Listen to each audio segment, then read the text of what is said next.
News at 7 starts with team coverage. A delegation led by Acting Prime Minister Chester Cooper visiting Abaco just hours after the all-clear was given to assess the damage. I'm Berthany McDermott, and I'll have the details for you in our news tonight. No serious injuries and no loss of life. Hours after Nicole made landfall on Grants, Bahama, the island has been given the all-clear. But how did residents in West End cope? I'm Jamila Mizik, and I will have the latest from Grants, Bahama ahead on Our News. And then in our news at 7:30, storm surges leaving your car bubbling? Our Megan Shepard has saltwater solutions to get you back on the road. Our news live at 7 starts now.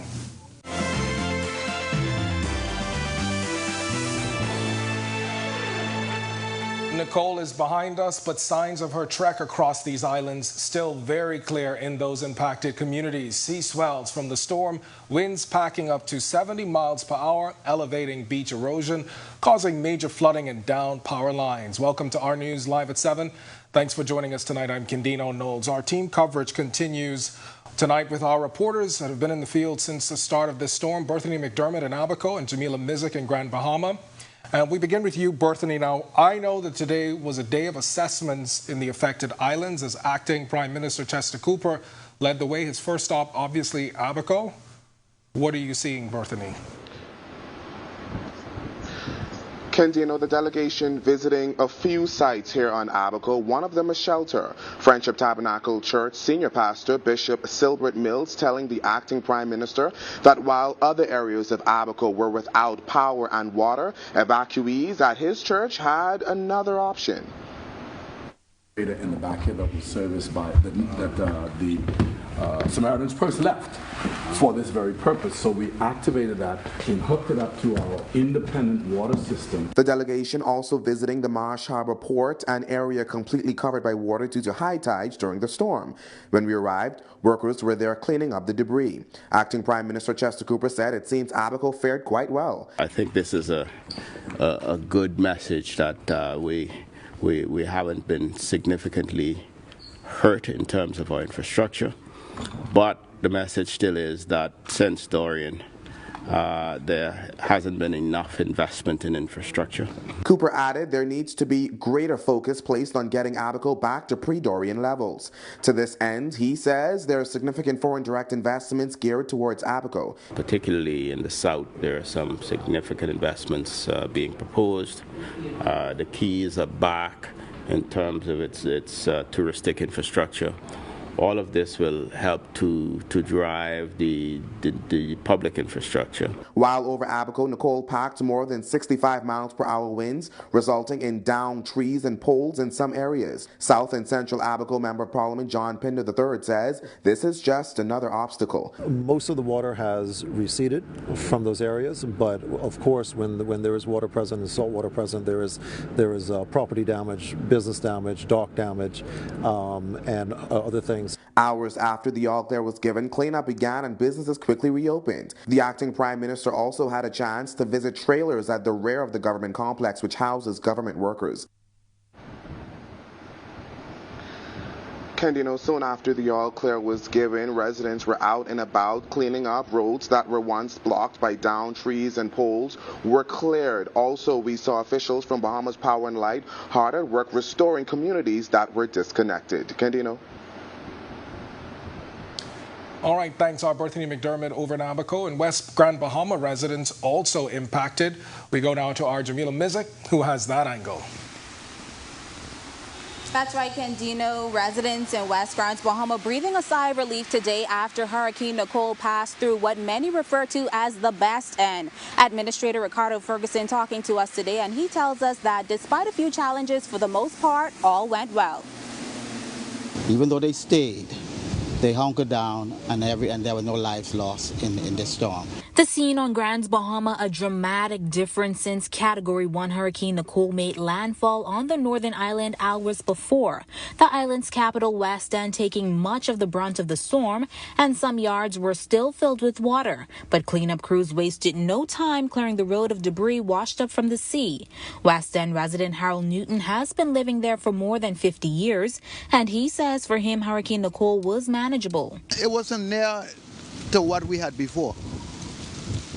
because with this we could be thankful. However, he believes a new seawall is necessary. Sherika Smith made the decision to hunker down at home in hopes that the storm would not have a devastating impact. I was a little frightened. I was really sick to my stomach because I've been through so much during hurricanes, especially Dorian. Dorian still have me have anxiety. Couldn't sleep. I just was in bed all day, all evening because I just wanted it to end. Today, her Kung salad stall opened for business, but she says the calm seas we saw today was not the case just hours before when Hurricane Nicole passed through her community. A lot of water was coming, and that's where it was. I mean, and my husband was like, oh my God, he was freaking out and said, you know, this water coming, because I remembered when we was leaving in Dorian, because we had to evacuate out of West End, everyone on the front street. And I went up to Freeport, and the water was coming the same way, so all it did was bring back memories. Now, earlier this afternoon, leader of the Free National Movement and member of Parliament from Marco City, Michael Pintard, on the ground here in Grand Bahama. He addressed a press conference today earlier at the Emergency Operations Center. Here's what he had to say. We believe that so great is our challenge in terms of preparing for these difficult circumstances we find ourselves in, being in a hurricane alley, that it is important that we speak as often as we can with one voice. Where we differ on matters, we will seek to have conversations in camera where possible, and we have made it known that we believe that there are some wonderful opportunities that we have that we must not squander. He says the F&M's 3 Grand Bahama MPs stand ready to assist in cleanup efforts post-Nicole. For now, I'm Jamila Mizik reporting live from the Mall Drive here in Grand Bahama. Candino, back to you. All right, our Jamila Mizik in Grand Bahama and Berthany McDermott in Abaco. Thanks to you both. We'll check back in with you in our news at 7:30. And we are still keeping an eye on the tropics. Meteorologist Greg Thompson is standing by in the Weather Center with the latest. Greg? Yeah, thanks, Kendino. Well, of course, Nicole, we are rid of Nicole. She's basically pushed towards the north and west and away from us across Florida right now. We'll show you that in a short while, but outside our studios now, we are having just a few passing clouds. It is breezy, temperature comfortable, 79 degrees. Your winds out of the southeast at 14 miles per hour, and your feels like temperature standing at 83. Temperatures around the family violence right now around the northwest Bahamas, 80 degrees in Freeport as well as in the Alistown, Bimini, and in Nicholstown. Great Harbor Key, you guys are at 83. 79 in Marsh Harbor, Abaco, 79 here in the capital as well. Across in Governor's Harbor, you are 81 at this hour. 79 in Kemps Bay, we pick up 84 in Arthurstown, Cat Island, a pair of 85s, Georgetown, Exuma, Cubantown, San Salvador. In Deadman's Key, you are 83 at this hour. And in the southeast Bahamas, 85 degrees in Duncantown, Ragged Island, 82 in Kern Hill, Cricket Island, 85 in Delectable Bay, Acklands, Abrahams Bay, 82. Our neighbors to the southeast, Turks and Caicos Islands, you are 85. And deep south, Matthewtown, Inagua, you are currently 83 at this hour. Satellite view, well, of course, Nicole is still a tropical storm. It's actually going to weaken as it continues to push towards the north. It's really across almost north-central Florida. It should exit the west coast of Florida and move into the eastern Gulf of Mexico, but it's actually going to make another landfall into the Florida Big Bend and then quickly race off towards the north. Should be into the Georgia area sometime late tonight and into Friday. And of course, we do still have some trailing bands associated with Nicole that's streaming across area. So we're looking at some scattered showers, possibly some isolated thunderstorms as these trailing bands continue to affect us. More moisture will be pulled out towards the south and towards the north across our area. So showers and thunderstorms not out of the picture yet, but very rough seas still out there. So boaters, we're asking you to exercise extreme caution. And of course, those swells will continue to batter the northern shores. That's your first look at weather. Stick with us to look at the tropics, and your extended forecast is still to come. Still to come on our news, trouble brewing at FTX. We'll take a look at what this means locally. But first, cleanup and recovery on New Providence begins. Which areas felt it most?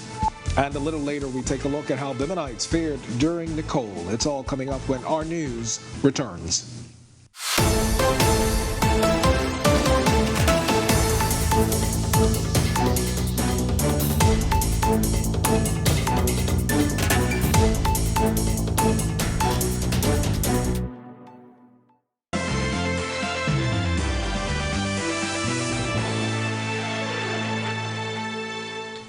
Those of us here in New Providence saw very little storm action Wednesday, unless, of course, you were on western New Providence. One of the areas was Saunders Beach, where a viral video shows cars almost swept away by sand and debris.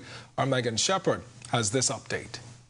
This vantage point may look familiar, but the scene this morning is much different than that in a video that went viral yesterday. In the passing of then Tropical Storm Nicole, we spoke to the person that took that video, proprietor of New Body Fitness, Vaclav Bastian. He shares with us what that moment was like when he captured the rising tides here on Saunders Beach. That was about 8:30, 8:20 yesterday morning. A client just left, so I decided to walk down here to record, and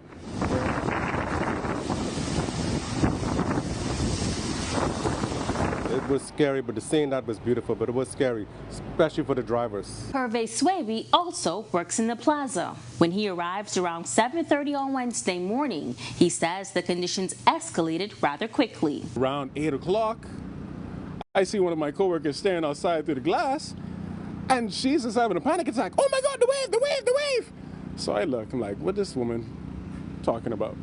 And that's, we had all the water from the beach just rush upon all the way up until the little pavement here. Now the problems for the plaza didn't actually start on Wednesday during Nicole. On Tuesday, a freak accident caused major damage to the plaza's wall. We had a tractor trailer who was traveling at a high amount of speed, and I guess the taxi driver, he wasn't fully aware of the speed or the distance from the truck and tried to undercut the truck and ended up getting the worst of it. So the truck tried to divert and ended up running into the wall and damaging one of the store vendors' car in the meantime. As of today, repairs are underway. Reporting for Our News, I'm Megan Shepard. And the people of Bimini are breathing a sigh of relief tonight with very little damage from Nicole. Community leader and member of the Disaster Consultative Committee, Robbie Smith, giving this update.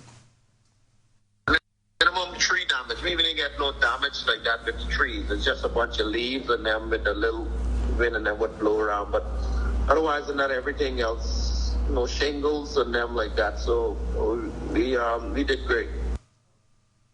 And it didn't take long for the island to return to normal, with most private businesses reopening today, which was good news for everyone. And they can't wait till the end of November when hurricane season's supposed to be over.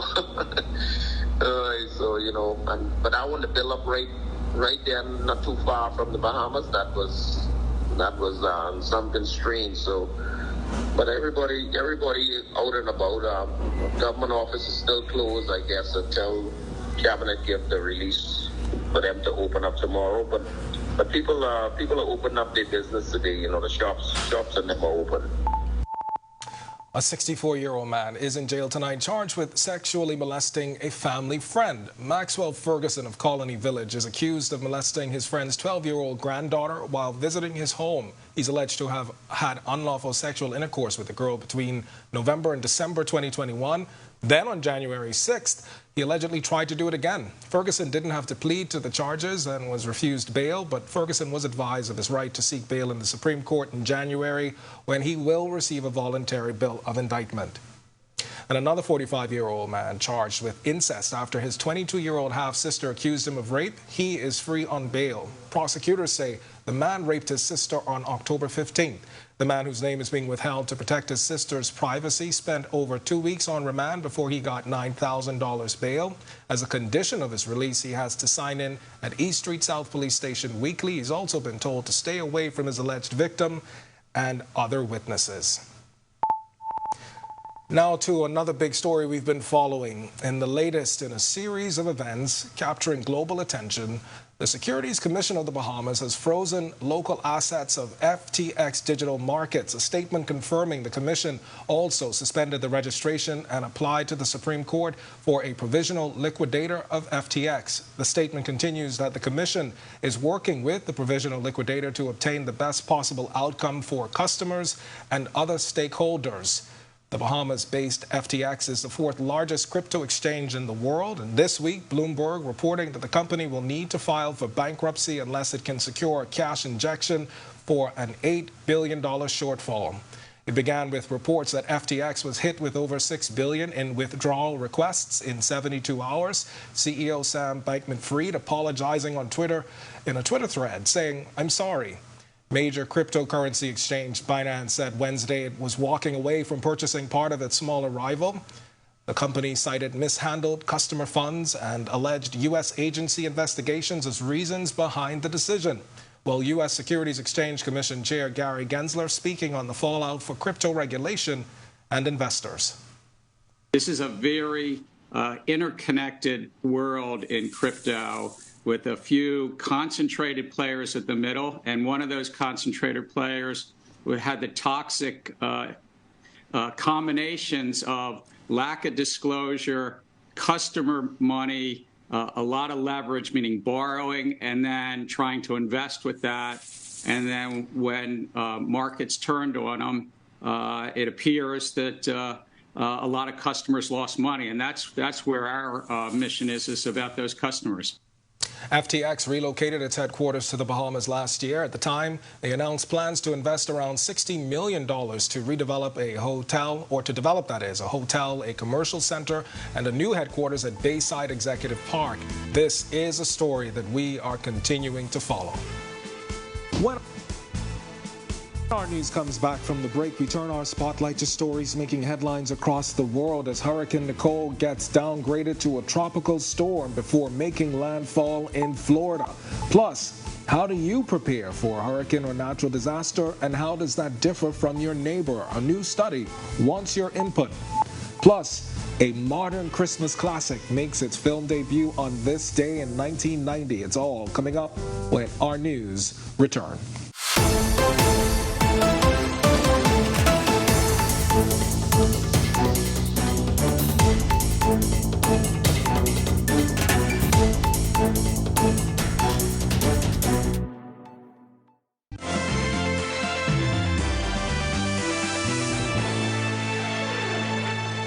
This is our news. Welcome back. We turn our attention now to stories making headlines across the world.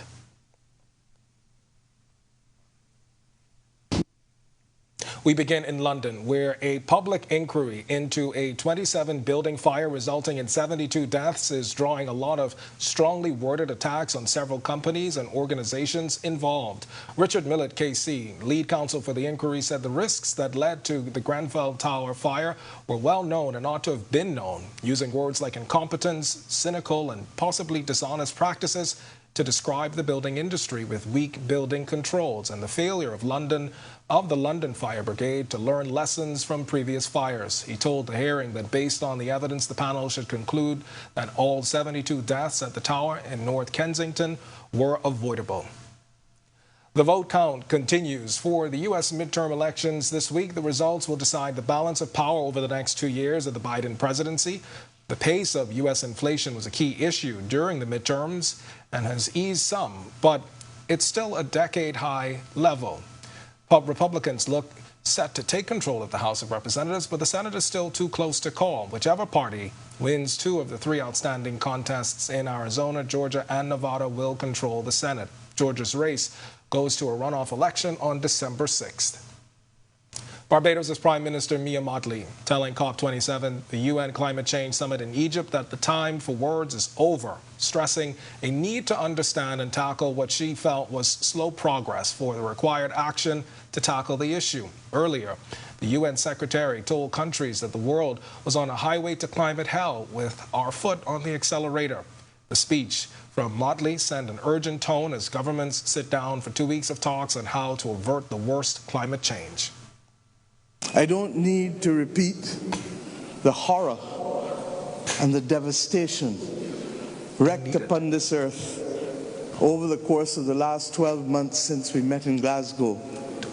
Whether the apocalyptic floods in Pakistan, or the heat waves from Europe to China, or indeed in the last few days in my own region, the devastation caused in Belize by Tropical Storm Lisa, or the torrential floods a few days ago in St. Lucia.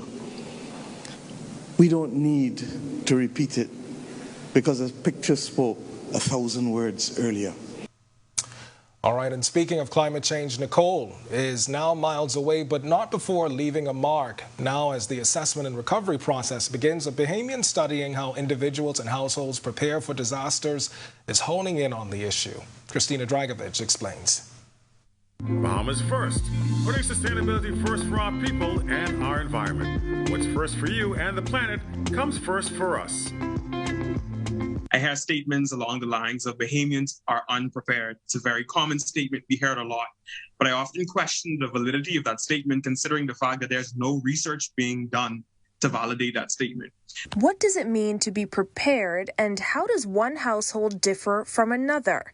That's one of the issues Trevor Johnson, a PhD candidate at North Dakota State University, is examining. While we know to stock up on canned goods and bottled water, Johnson says there's so much more to how we prepare for a storm.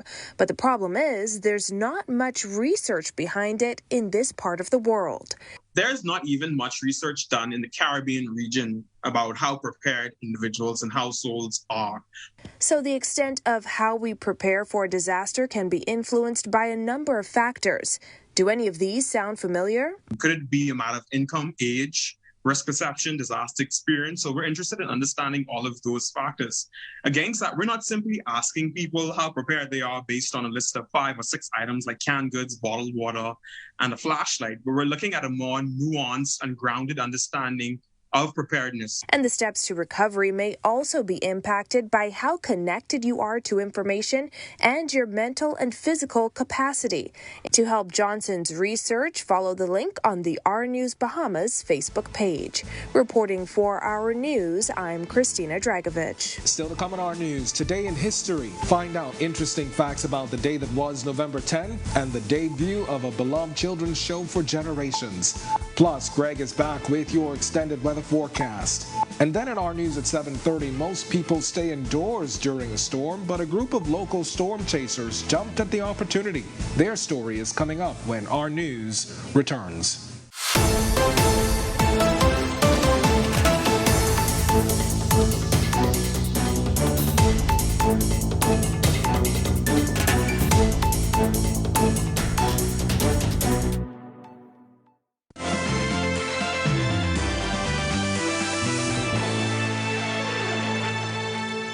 Welcome back to Our News. It's time now to turn our spotlight on events that shaped the day that was November 10th. Take a look.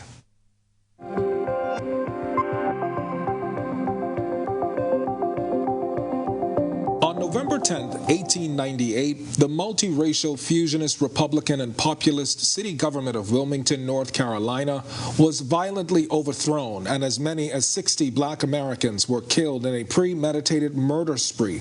That was the culmination of an organized months-long statewide campaign by white supremacists. Then 2 film and television classics made their premieres on this day. The first was in 1969, when the American children's TV series Sesame Street, which featured a cast of puppet characters that included Elmo, Big Bird, and the Cookie Monster, debuted on National Education Television Network, later called PBS.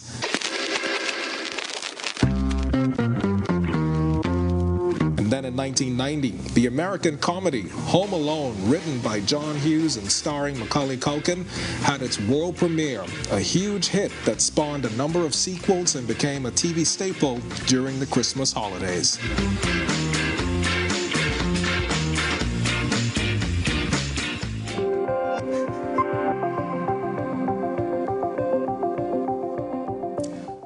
Well, that does it for us in Our News at 7. Our team coverage continues with our Italia Hall, who's got the latest headlines. Italia? Yes, Ken, we are still in Abaco and Grand Bahama tonight with the next steps from officials in the aftermath of Nicole.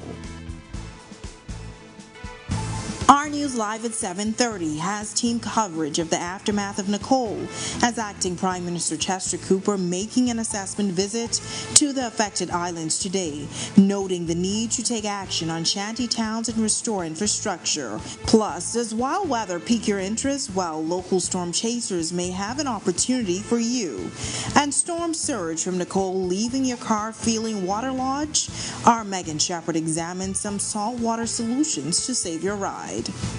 Our News Live at 7:30 starts in a moment.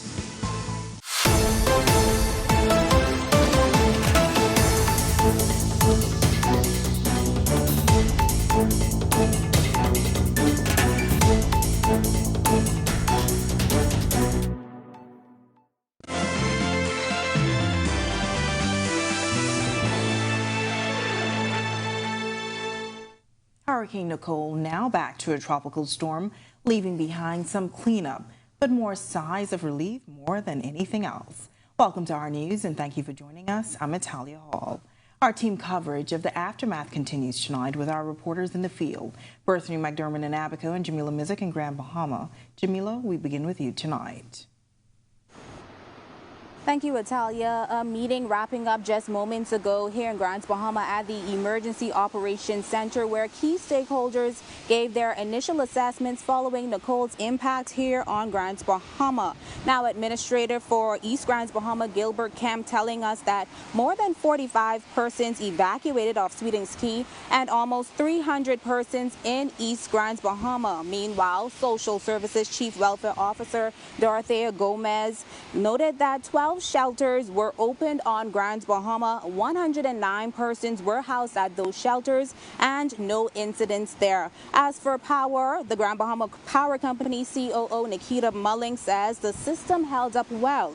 Only 10% of customers lost power and they were able to restore power to essential areas. She says currently only 3 to 5% of customers remain without power. Now, Acting Prime Minister Chester Cooper also on the ground today at that meeting. Here's what he had to say.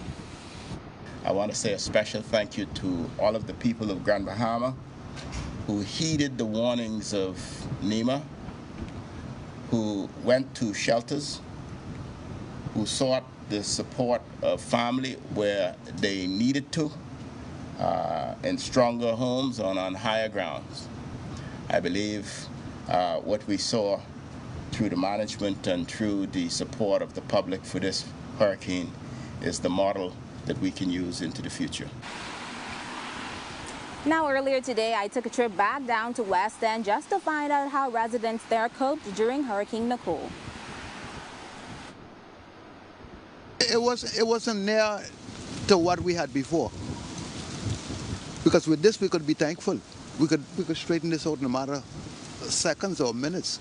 But the other set what we had before, it wasn't that good. I've been here in Francis and Jean in Category 1, and we made it. So I said we could do it, and and I was looking also at the weather channels and stuff, and it seems like it would have been okay that we stayed.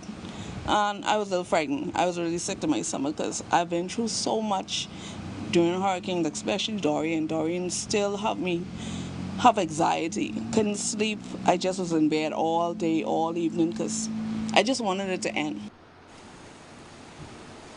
Certainly glad that those residents were able to stay safe. For now, I'm Jamila Mizik reporting live from the Mall Drive here in Freeport, Grand Bahama. Italia, back to you. All right, Jamila, great news coming out of Grand Bahama, and a disturbing revelation by the North Abaco Member of Parliament Kirk Cornish, revealing today that more than 260 structures were built in 2 shanty towns in Abaco. Bethany McDermott joins us live from Abaco with the details. Bethany? Italia, the North Abaco MP, made the reveal during an assessment of the island following Tropical Storm Nicole, led by Acting Prime Minister Chester Cooper. While here on the island, the delegation visited the farm shantytown to get a first-hand account of the situation there. After that assessment, the North Abaco MP gave this breakdown. Last count was at 166 in the farm area. The area in Murphytown, it was 99. Cornish said the count was done days ago by officials from the Ministry of Works and Utilities. It was recently revealed that the farm shantytown grew by an estimated 200 acres since Hurricane Dorian back in 2019. Since the monster storm decimated the Mud and Pigeon Pea shantytowns, officials say a new shantytown was formed off Ashley Boodle Highway. Works and Utilities Minister Alfred Sears was also on hand, explaining that an application will be made to the Supreme Court to address the matter. We are reviewing that injunction, and part of the response will also involve making appropriate applications to the Supreme Court to proceed with the multidimensional response. Sears did not say if the application will include demolishing structures. Cornish says Abaconians feel the circumstances surrounding shantytowns are unfair. They find it unfair that for them to construct a home, that they would have to get a plan drawn by a licensed draftsman. They'd have to submit that very same plan to Ministry of Works to get it passed. when persons of non-Bahamian nationals can come occupy property that they don't own and construct homes that hasn't been approved by Ministry of Works. We asked National Security Minister Wayne Monroe if there would be an increase in law enforcement in these areas. The matter is actively being considered with regard how do we address people who have illegally built, who might have illegally occupied government property. Because if we tell one set of people that they can't do it, then we definitely can't let another set of persons do it.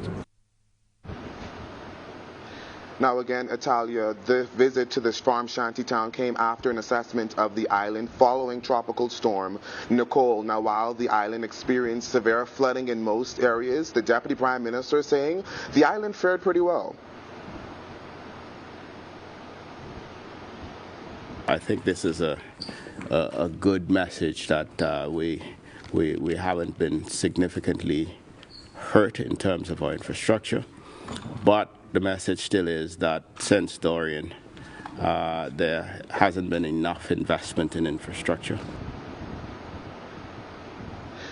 Now immediately after, well, almost soon after the all clear was given, it seemed the island quickly returned to a sense of normalcy, with businesses reopening and residents quickly moving about to clean up any debris left by the tropical storm. Reporting live from our shop at Abaco, I'm Berthany McDermott. Italia. All right, thanks so much, Berthany. Great news coming out of Abaco and Grand Bahama. That was our Berthany McDermott in Abaco and Jamila Mizik over in Grand Bahama. Thanks to you both. Now, Nicole has moved on from the Bahamas with no catastrophic damage or loss of life. Now, tonight in the capital, it's a bit cooler this evening with temperatures in the high 70s. Meteorologist Greg Thompson has the latest from the Weather Center. Good evening, Greg. Thanks, Italia, and welcome everybody for our first check at weather on this second segment of our news. 79 degrees outside our studios, passing clouds out there. The winds are still on the breezy side. They're out of the southeast at 14 miles per hour, and your feels like temperature at 83. Satellite view, moisture bands associated with what was once Hurricane Nicole, now moving into the western portion of Florida. Still streaming across our area, so we're looking at scattered showers, isolated thunderstorms with those bands. Those bands will continue to affect our area throughout the rest of the night and into tomorrow as this system continues to pull towards the north. So we will see some showers, maybe some isolated thunderstorms through tomorrow, but the swells associated with the system will continue to affect the islands tonight through tomorrow. That's your first look at weather. Stick with us to look at the tropics, and your extended forecast is still to come. Still to come on our news, a local weather network is seeking volunteers and storm chasers. Our Marlena Leonard tells you how you can get started. Plus, did your car get a saltwater bath during yesterday's storm surge? If so, you may want to listen up about how you can get your car back in gear. Plus, what does financial troubles at FTX means for the Bahamas? We'll take a look on the other side of the break.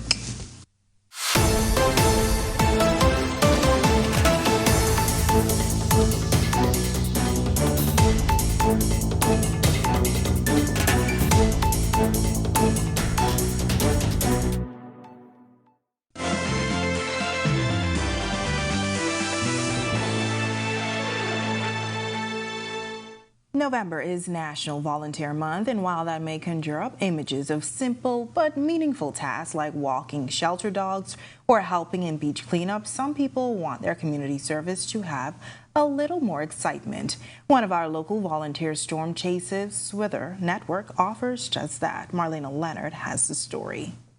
Storm Intercept Weather Network's Hurricane Intercept Divisional Director, Monique Palmisano, tells us just what the volunteers at Storm Intercept Weather Network sign up for, tracking things like thunderstorms, funnel clouds, waterspouts, wildfire damage, and road obstructions after natural disasters. You can call us the truth on the ground. We try to get information out to the public in reference to what the Met Office and the radar cannot see below the radar. The Sci Weather Network is owned by Craig Lowe and originally started as a hobby.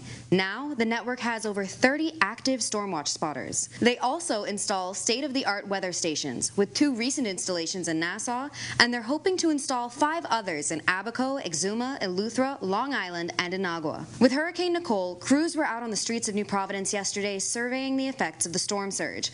But they say one thing they're really missing is more volunteers, especially in the Family Islands. The people who are interested, especially those who are interested in weather and love weather and wants help with saving lives and property. That's the most important part. You have to have a passion for it. We need more spotters. We need spotters on every island because we don't know what could happen on every island. We need people to do rain gauge because we feed that data also to Cocoras from Colorado. So all of our data goes elsewhere and also to the Met Office. November is National Volunteer Month in the Bahamas, and if this sounds like something you'd be interested in, you can reach out to them through the Sci Weather Network Facebook page or email at info@sciweathernetwork.org. Reporting for Our News, I'm Marlena Leonard. Tropical Storm Nicole may be gone, but she may have left behind damage that you won't see until a few weeks later, saltwater damage. According to one expert, that's something that needs to be corrected almost immediately. Our Megan Shepard spoke to a local expert about how you can protect your car. Operations Manager at Sunshine Auto, Deanza Cox, offering a bit of helpful advice to residents post-Tropical Storm Nicole. If you happen to drive your vehicle through salt water yesterday, he says that can be awful for your vehicle. I'd advise persons who's gonna keep their cars to try to get those cars power washed as soon as possible. He says correcting the problem needs to happen sooner rather than later. Get it done within 24 to 36 hours, get that salt wash off there and get it treated, because if they don't get it treated, rust will start to step in, and it don't take a long time before rust starts to move, and once that gets in there, it's like cancer, it keep moving. Cox adds that salt water can even cause undercarriage damage. For people who don't check the doctor often, they can have internal problems and don't even know it until everything goes bad. That's what salt water does. If salt water is under your car and it's been under there and it's not washed out and treated, you may not notice a problem right away, but after a while, you will have problem after problem. Reporting for Our News, I'm Megan Shepard. It's now time for tonight's Financial Market Minute, brought to you by RF, your local investment bank.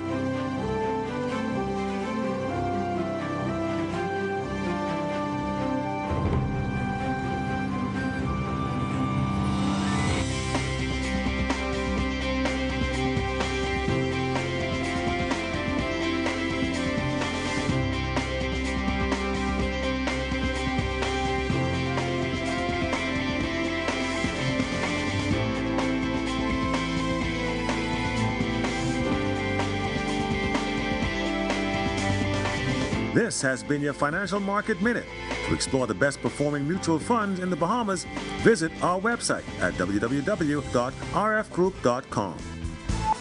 When Our News comes back from the break, what's going on at crypto exchange FTX? Plus, coming up in sports for tonight, DeAndre Ayton and the Suns continue their winning ways. We'll tell you how DeAndre did. We also give you a breakdown on the latest from Buddy Hield and the Indiana Pacers. That's all coming up in sports.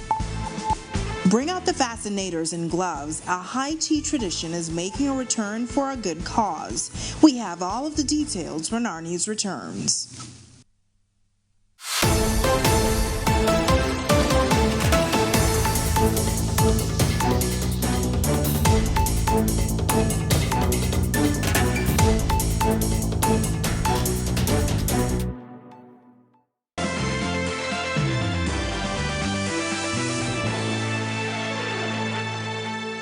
This is Our News. Welcome back. Now to another big story we've been following, and the latest in a series of events capturing global attention. The Securities Commission of the Bahamas has frozen local assets of FTX digital markets. A statement confirming the commission also suspended the registration and applied to the Supreme Court for provisional liquidator of FTX. The statement continues that the commission is working with the provisional liquidator to obtain the best possible outcome for the customers and other stakeholders of FTX. This week, Bloomberg reporting the company will need to file for bankruptcy unless it can secure a cash injection for an $8 billion shortfall. We began with reports that FTX was hit with over $6 billion in withdrawal requests within 72 hours. CEO Sam Bankman-Fried apologizing on a Twitter thread saying, "I'm sorry." Now, this is a developing story that we will continue to follow. To read more about this, visit ournews.bs. Now, switching over to sports, Bahamian DeAndre Ayton and his Phoenix Suns looking to remain among the top teams in the Western Conference. Meanwhile, Buddy Hield and the Pacers take a tough loss. Marcellus Hall is up now with a check on sports. All right, thanks, Natalia. Welcome to Our Sports, everybody. I'm Marcellus Hall. It was back to work last night for two of our three NBA players, both DeAndre Ayton and Buddy Hield in action. Let's take a quick look at Buddy's performance after we take a look at how DeAndre did. He and the Suns picking up a nice win. Let's look at the details. DeAndre Ayton and his Phoenix Suns on the road last night going up against the Minnesota Timberwolves. Suns looking to improve on their 7-3 win-loss record. Would play pretty good. They would get 32 points from Devin Booker and, of course, another big night from Mikal Bridges on their way to a 129-117 win. Suns improved to 8-3. They're second in the Western Conference. As for DeAndre, didn't need to do too much last night. Played 32 minutes, just had 9 points, 6 rebounds, 2 assists in the contest. Like we said, the Suns continue to plow their way through the Western Conference. Suns now get ready for their next game, which will come your way on Friday when they take on the Orlando Magic in Orlando. As for Buddy Hield, he and the Indiana Pacers also in action yesterday. Pacers at home against the Denver Nuggets, and they had this one in hand for a while. They had Nikolai Jokic in foul trouble and led for 3 quarters, but back comes Denver. Indiana takes another loss, 122-119, ends up being the final score. Buddy Hield, pretty good night for him in terms of points-wise anyway. Played 34 minutes, 17 points to go on, along with just 1 rebound in the evening. And like we said, another loss for Indiana. And they are now setting up for their next matchup, which will come later on this week when they take on the Toronto Raptors. And that's indeed your look at sports here on this Thursday. I'm Marcellus Hall. Back to you, Italia. Slightly cooler temperatures left in Nicole's wake. Greg is back in the Weather Center on the other side of this break.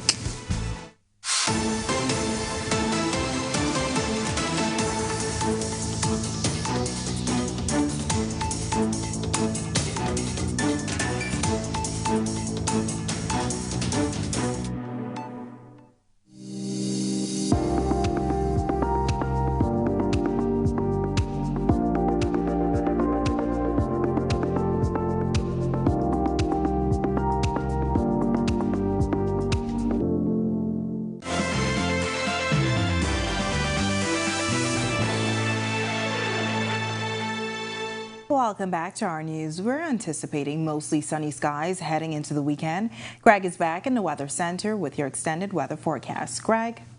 Thanks again, Natalia, and welcome back, everybody. Nicole, that was once a hurricane that moved through our area, is now across central Florida, expected to continue to move towards race towards the north and west, eventually turning more towards the northeast.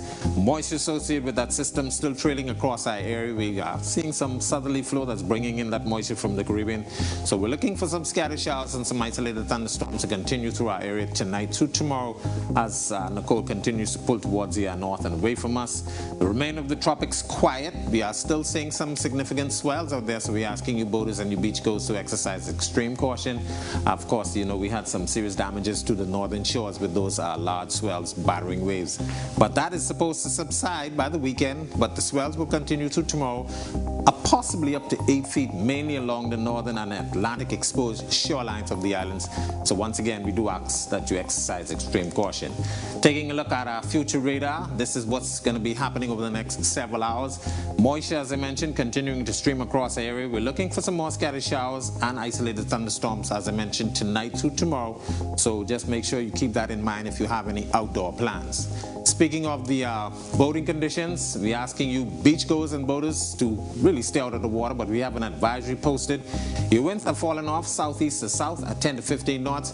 Seas will be running 2 to 4 feet in sheltered areas, but they will be up to 8 feet and possibly even higher along the Atlantic and exposed eastern shorelines.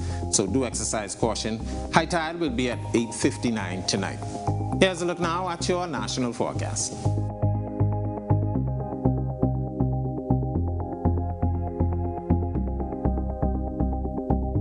In your extended forecast, off and on showers as those moisture band continue to stream across area, but as I mentioned, by the weekend things will be gradually improving, the swells will be subsiding, and temperatures will be once again back to our normal levels. That's a look at our weather. Make it a safe night, everybody. Thanks, Greg. And finally, the Bahamas Red Cross Society bringing back one of its most popular fundraisers. Next month, they will host a Bahamian celebrity Christmas tea party under the patronage of Lady Clara Smith, wife of Governor General C.A. Smith. The event will be hosted by Lady Ingrid Darling, a former patron and past president of the Bahamas Red Cross. I am really delighted to know that this effort is being put forward, and as the president said, to revive the formal kind of, wearing of what tea parties were really about, especially at Government House. Red Cross high teas were often held at Government House Gardens. This year, it will be held at Holy Trinity Activity Center in Stapleton Gardens. The event is scheduled for December 4th and will feature the Royal Bahamas Police Force Pop Band, a hat parade, a fashion show, and raffle prizes, says Red Cross President Therese Curry. Everything Christmas will be there, and so that will get you in the mood to celebrate your Yuletide season that's coming up later in the month. So start it off with the Bahamas Red Cross Society. Event, be sure to contact the Bahamas Red Cross. And for more stories like this and all of the latest news, visit ournews.bs. Thank you for joining us tonight. On behalf of the entire team, I'm Natalia Hall. We'll see you tomorrow night. Have a great evening.